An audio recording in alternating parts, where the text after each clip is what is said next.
தொண்டர்கள் இவர்கள் பின்னால் இருப்பது உண்மையானால் இவங்க ஏன் ஒரு பொதுக்கூட்டத்தையாக நடத்த முடியும்? அங்க இருக்கிற 41 உயிர்கள் பறி போனாலும் களத்துல முதல்ல போய் நிற்கிறது எடப்பாடி பழனிசாமி தான். ஒரு அலுவலகத்தை கட்டாதவர் இவர் கட்சிக்கு என்ன செஞ்சிருப்பாருன்னு நீங்க நினைக்கிறீங்க? அந்த வகையில் அவங்க கூட்டணி அமைக்க போல நாங்களும் கூட்டணி அமைப்போம் சொல்றோம். தேமுதிகவை சேர்த்துப்போம், ராமதாஸ் சேர்த்துப்போம். செங்கோட்டையின் அம்மா இருக்கிற வரைக்கும் அமைச்சராக முடிக்குதா? இன்னைக்கு சொல்றாரு சீனியரு, நான் எடப்பாடி பழனிசாமியோட பெரிய அல்ல, உன்னை எடுத்துட்டு தலைமை நிலைய செயலாளராக எடப்பாடி பழனிசாமி தான் போட்டாங்க.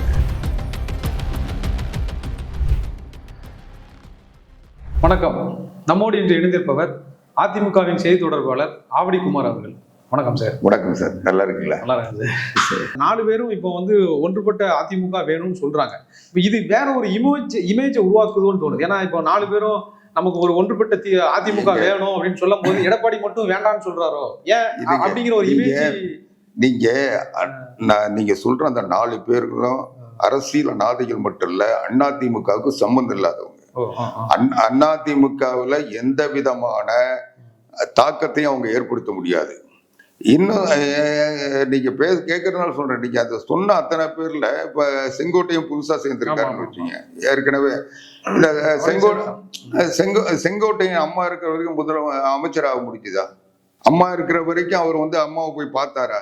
அவரை 2014 அவர் அமைச்சரவையிலிருந்து வெளியேற்றினாங்க. எந்த வெளியேற்றினது மட்டும் இல்லாம அன்னைக்கு தலைமை நிலைய செயலாளர் செங்கோட்டை, அந்த தலைமை நிலைய செயலாளர் பதவியை எடுத்துட்டு யாரை போட்டாங்க? எடப்பாடி பழனிசாமி போட்டாங்க. இன்னைக்கு சொல்றாரு சீனியரு, நான் எடப்பாடி பழனிசாமியோட பெரிய அல்ல, உன்னை எடுத்துட்டு தலைமை நிலைய செயலாளராக எடப்பாடி பழனிசாமி தான் போட்டாங்க. அம்மா இறக்குன்ற போது கூட தலைமை நிலைய செயலாளர் எடப்பாடி பழனிசாமி தான். அதிமுகவினுடைய தலைமை நிலைய செயலாளர் எடப்பாடி பழனிசாமி தானே.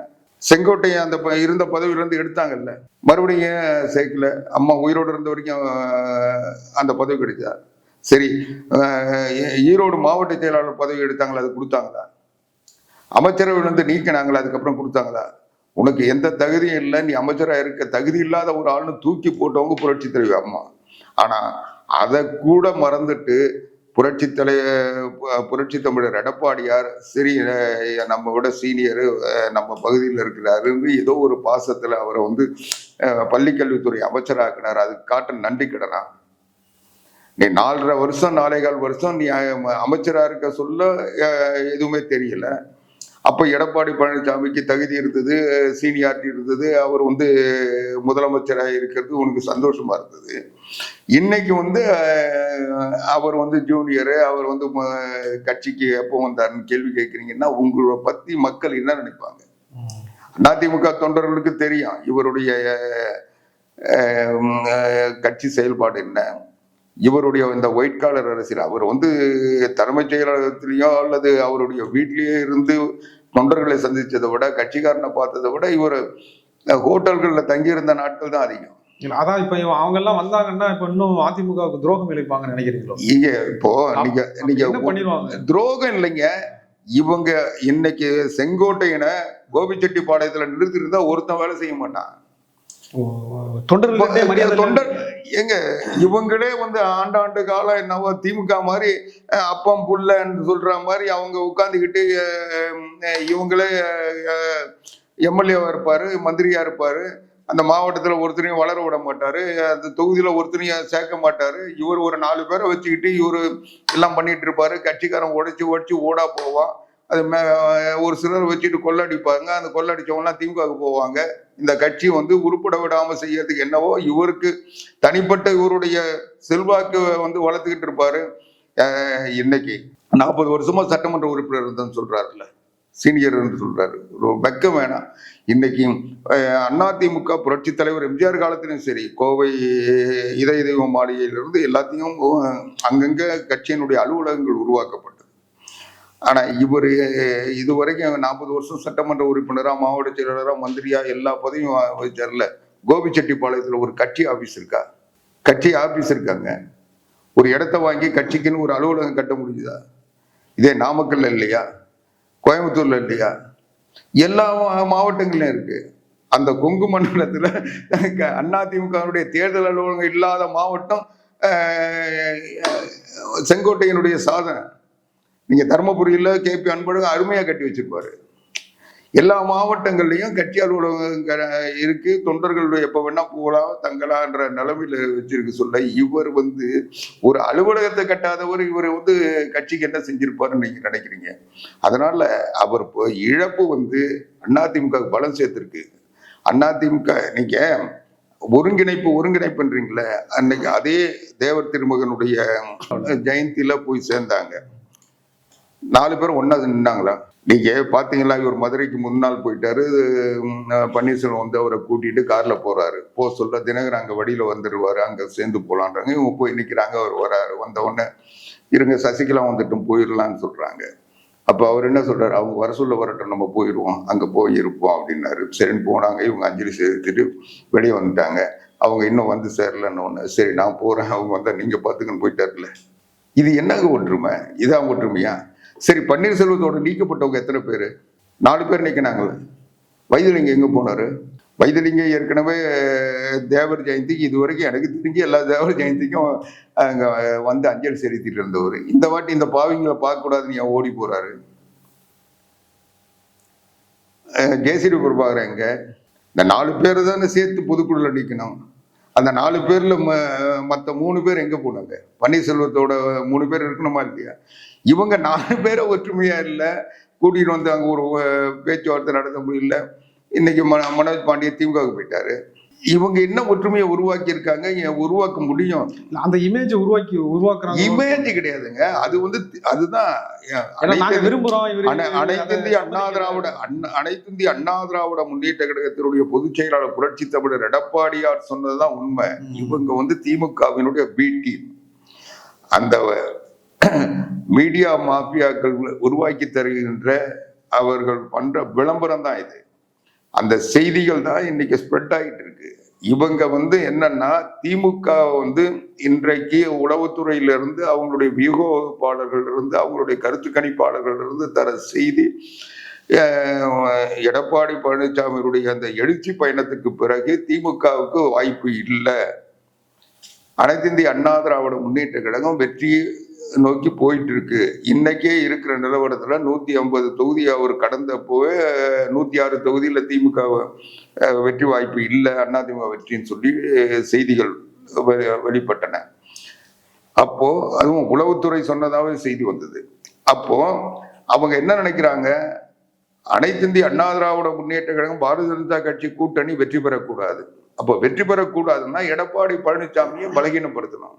எடப்பாடியை பழனிசாமி பலகீனப்படுத்தினா இந்த போல கைக்கூலிகள், கங்காணிகள், துரோகிகளை வச்சுட்டு அவங்க அவர் எடப்பாடி பழனிசாமி ஒன்றும் இல்லை, இவங்க தான் எல்லாம் வில்லாதி வில்லன்,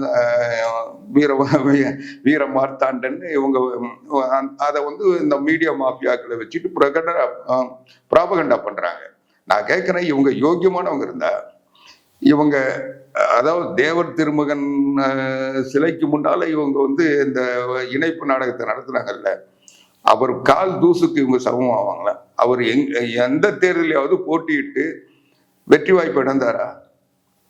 ஆனா தினகரன் ஏன் தேனியில் ஜெயிக்கல? பன்னீர்செல்வம் ஏன் ராமநாதபுரத்தில் ஜெயிக்கல? எதுக்கு சொல்றேன்னா, இதே தினகரன் 2021 தேர்தலில் தேமுதிக இன்னும் ஒரு 3-4 கட்சியோட சேர்ந்து கூட்டணி அமைச்சு தானே போட்டிட்டாரு. கோயில்பட்டில் ஏன் ஜெயிக்க முடியல? தென் மாவட்டம் தானே. நீங்க அதனால இதையெல்லாம் மறந்துடுறாங்க. என்னவோ பெரிய இவங்க தினகரன் கூட்டணி அமைச்சு போட்டிட்டு 160 தொகுதி என்னவோ போட்டிட்டாருன்னு நினைக்கிறேன்.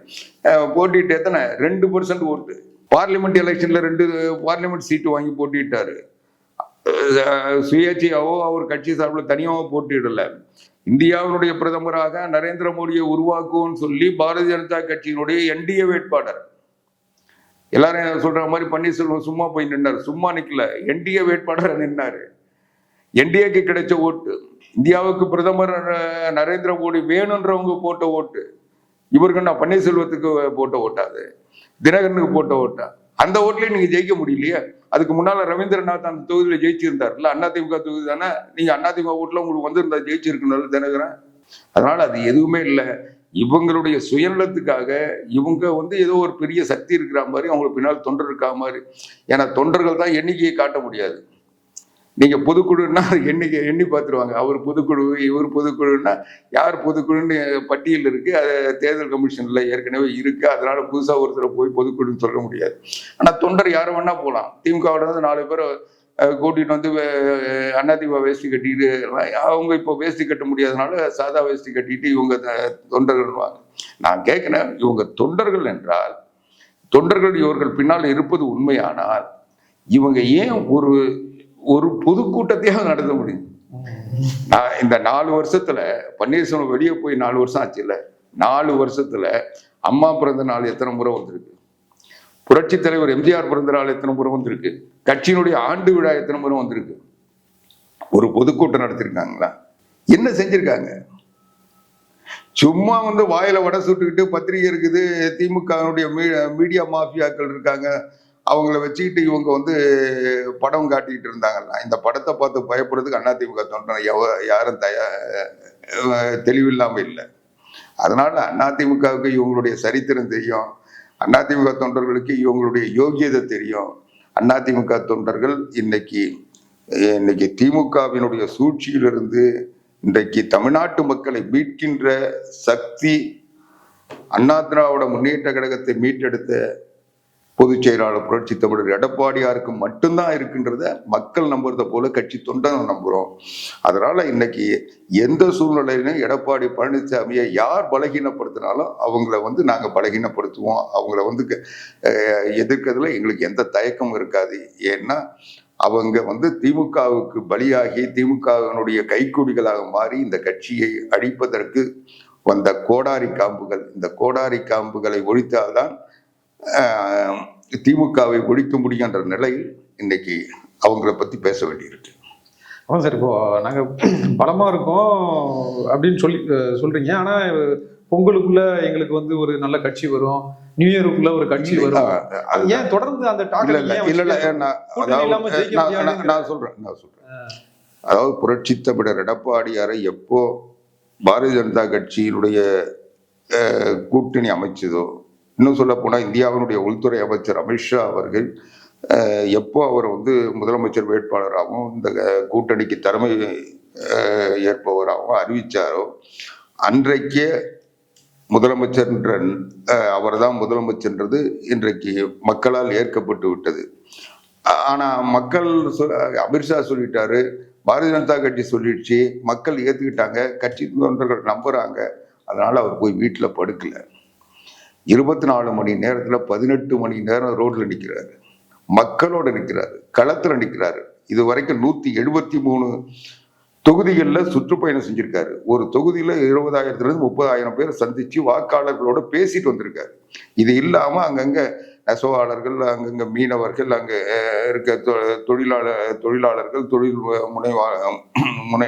முனைவர்கள், இப்படி எல்லா சம்பந்தப்பட்ட எல்லார்கிட்டையும் போய் மாணவர்கள் இவங்க கிட்ட எல்லாம் போய் அவங்களுடைய கருத்துக்களை கேட்டு இவருடைய கருத்துக்களை சொல்லி அவங்களுடைய பாதிப்புகளை தெரிஞ்சு வச்சு விவசாயிகள்ல இருந்து எல்லாத்திலையும் அவர் தெரிஞ்சு வச்சிருக்கார். அது மாதிரி ஏதாவது இங்க வந்து இந்த ஆட்சியினுடைய அலங்கோல ஆட்சியில ஏதாவது தவறுகள் நடந்தா அந்த இடத்துல அது விவசாயிகள் பாதிக்கப்பட்டாலோ அல்லது விஜயால அங்க இருக்கிற 41 உயிர்கள் பறி போனாலும் களத்துல முதல்ல போய் நிக்கிறது எடப்பாடி பழனிசாமி. அது கள்ளக்குறிச்சி சாராய சாவுல இருந்து எல்லாத்துலயும் அவர் நிக்கிறாரு. அதனால இவன் மக்களோடு இருக்கிற ஒரு இணக்கமான, அணுக்கமான, நெருக்கமான ஒரு தலைவரா எடப்பாடி பழனிசாமி இன்னைக்கு மக்கள் ஏற்றுக்கிட்டாங்க. ஒரு சாதாரண விவசாயி இன்னைக்கு எந்தவித இந்த ஒப்பனையும் இல்லாம, அதான் சார் அப்புறம் ஏன் நீங்க கூட்டணி வருது இல்லாம அவர் களத்துக்கு போறாரு. ஆனா நீங்க வந்து இப்போ நீங்க ஒரு ஊடகவியலாளரா நீங்க என்னை பார்த்த உடனே என்ன சொல்றீங்க? என்ன கேள்வி கேட்டீங்க? உங்களோட யார் கூட்டணி சேருவாங்க? அவங்க கிட்ட நிறைய கூட்டணி வலிமையா இருக்கு, உங்ககிட்ட இன்னும் யாரும் வரலையே, இதுதானே கேட்டுட்டு இருக்கீங்க. இது எல்லாரும் கேட்குறீங்க. நீங்கன்னு தனிப்பட்ட நீங்க மட்டும் இல்லை, எல்லா நிருபரும். ஏன்னா அவங்களுக்கு செய்தி வேணும். இதுதான் ஒரு பரபரப்பு உருவாக்குறதுக்கு கேட்குறாங்க. இதுதான் அரசியல். இன்னைக்கு அரசியல்ல இந்த கூட்டணின்றது ஏன்னா அதிமுக பலமா இருக்கு. அதிமுக தனியா தேர்தலில் போட்டிட்டு எங்களுடைய பலத்தையும் நிரூபிச்சிருக்கு கட்சி.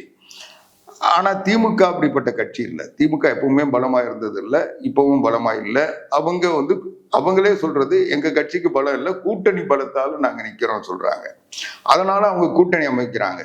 இதை திமுகவினுடைய இந்த மீடியா மாஃபியாக்கள் என்ன பண்றாங்க, இங்க கூட்டணி அதிகம் இருக்கு, எல்லா கூட்டணியும் சேர்ந்து இருக்க சொல்ல இவங்க தனியா நின்று போட்டிட்டு எப்படி வெற்றி பெற முடியும்னு ஒரு கேள்வி எழுப்புறாங்க.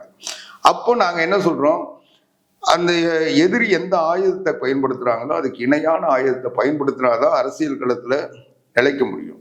அந்த வகையில் அவங்க கூட்டணி அமைக்க போல நாங்களும் கூட்டணி அமைப்போம் சொல்றோம். நாங்க இன்னைக்கு 173 தொகுதிகளான எடப்பாடியார் பயணத்தை முடிச்சிருக்காருன்னு நான் சொல்ற நேரத்திலேயே நீங்க அங்க இருக்கிற மக்களை அவர் சந்தித்து பேசியிருக்கிறாரு. அங்க இருக்கிறவங்க ஒரு கட்சியினுடைய லீடர்ஸ் ஒரு 10 பேரை பேசுறது பெருசா, தமிழ்நாடு முழுவதும் இருக்கிற மக்களை சந்தித்து பேசுறது பெருசா? இன்னைக்கு மக்கள் எங்களோடு இருக்கிறாங்க, மக்களோட கூட்டணி அமைச்சிருக்காங்க. அதனால எங்களுக்கு வெற்றியை பற்றிய ஐயம் எதுவும் இல்லை. ஆனால் அரசியல் நடத்தணும். அவங்க ஒண்ணு சொல்ல நீங்க கேள்வி கேட்க சொல்ல நாங்க பதில் சொல்லணும். அதனால அவங்க வருவாங்க இவங்க வருவாங்கன்னு அவங்கள திமுகவை அது ஒரு அவங்களுடைய நிலைப்பாட்டுல ஒரு அச்சத்தை ஏற்படுத்துறதுக்கு அவங்க எங்களை கூட்டணி இல்லைன்னு சொல்றாங்க. நாங்க அவங்க வந்துருவாங்க இவங்க வந்துருவாங்கன்னா அவங்க அவங்கள நோக்கி போறது, அவங்கள போய் இழுத்துட்டு வர்றது, இதுதான் நடந்துட்டு இருக்க தவிர இது அரசியல் ஜிக்ஜாக்கு. நீங்க திமுக கூட்டணி பலமா இருக்கிறதா நீங்க நம்புறது கூட, நீங்க என்னைக்கு தேர்தல் அறிவிப்பு அனைத்து இந்திய அண்ணா திராவிட முன்னேற்ற கழகத்தை பொறுத்தவரையில் இன்னைக்கு பாரதிய ஜனதா கட்சி அதிமுக கூட்டணி மட்டும்தான் உறுதியானது, உண்மையானது. மற்ற கட்சிகள் எல்லாம் ஷீட் ஷேரிங் முடிச்சு இந்த தொகுதியில இவங்க போட்டியிடுவாங்கன்னு சொல்லி எடப்பாடி பழனிசாமி கையெழுத்து போட்டு கொடுக்கிற வரைக்கும் இது போன்ற பேச்சுவார்த்தைகள் தொடர்ந்துகிட்டு தான் இருக்கும். அதுதான் உறுதிப்பாடு. அதே போல திமுகவுனே அந்த நிலைமை தான். இன்னைக்கு அவங்க சொல்றாங்க தேமுதிகவை சேர்த்துப்போம், ராமதாஸ் சேர்த்துப்போம், எல்லாம் அவங்க ஊடக செய்திகளை பரவிடுறாங்க. ஆனா அது எப்படி சாத்தியம்? இன்னைக்கு 234 தொகுதிகளில் தான் போட்டியிட முடியும். அதனால அவங்க இருக்கிறவங்களே 105 கொடு 205 கொடுன்னு ஒவ்வொருத்தரும் கேட்டுக்கிட்டு இருக்காங்க. விடுதலை சிறுத்தைகள் 4 ஓட்டுனா 1 ஓட்டு ஏன் ஓட்டுன்றாங்க. அவங்களெல்லாம் எப்படி இவங்க சரி பண்ண போறாங்கன்றது பின்னால.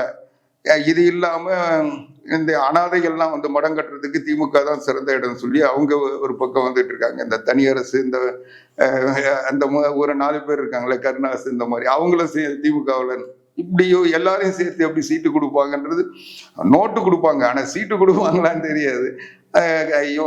நீங்க இவர் இந்திய கம்யூனிஸ்ட் மார்க்சிஸ்ட் அதனுடைய சிபிஎம் செயலாளர் சண்முகம் கூட சொன்னாரு, நாங்க 2 சீட்டுக்காக திமுகவோட கூட்டணியில் இருக்க மாட்டோம். நாங்க எங்க சரித்திரத்திலேயே இவ்வளவு குறைவான இடங்களை நாங்க ஏத்துக்கிட்டது இல்லை. இந்த 6 சீட்டு கொடுத்தாங்க, அதுவே எங்களுக்கு தகுதி குறைச்சலா நாங்க நினைக்கிறோம். அதனால எங்களுக்கு உரிய இடம் கேட்போம்னு சொல்லி அவர் சொல்றாரு. இந்த மாதிரி அவங்க உரிய இடம் கேட்பாங்களா, இவங்க கொடுப்பாங்களா, இல்ல உரிய இடம்ன்றது எது, அந்த 15 கோடி 25 கோடியா மாத்தி கேட்பாங்களா, இதெல்லாம் தேர்தல் நேரத்துல தெரியும். அதனால இந்த 4 மாசம் இது போன்ற பேச்சுவார்த்தைகள், இன்னைக்கு இங்க இருக்கிற கட்சி நாளைக்கு அங்க போகும், அங்க இருக்கிற கட்சி இங்க வரலாம். அதனால இது எல்லாம் பேர அரசியல், சீட் ஷேரிங்க ஒரு பேரம் தான். அந்த பேரம் சிலது ரகசியமா நடக்கும், சிலது நேரடியா நடக்கும். எப்படி நடந்தாலும் அது அறிவிக்கப்பட்டு கையொப்பம் விடுகின்ற வரை இந்த செய்திகள் பரவிட்டு தான் இருக்கும். உங்களுடைய கருத்துக்களை மிக தெளிவாக முன் வச்சதுக்கு ரொம்ப நன்றி சார். நன்றி.